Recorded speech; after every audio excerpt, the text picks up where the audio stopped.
हमने इस शहर का ब्यौरा किया है।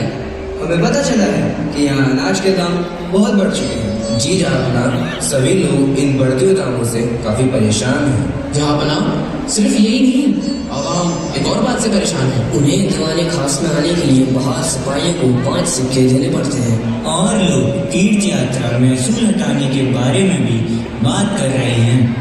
ठीक है, तो आज हम इस दीवाने खास में ऐलान करते हैं कि हिंदुओं से तीर्थ यात्रा महसूल नहीं वसूला जाएगा। सलाम शहंशाह, इजाजत चाहता हूँ। इजाजत है।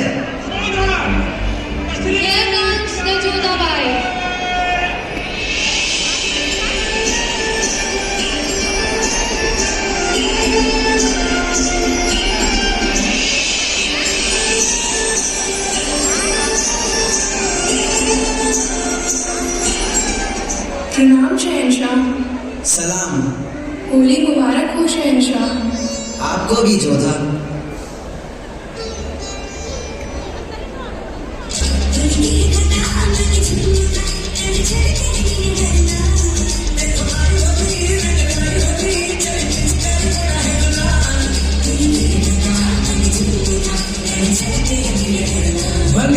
Here comes the order of the day.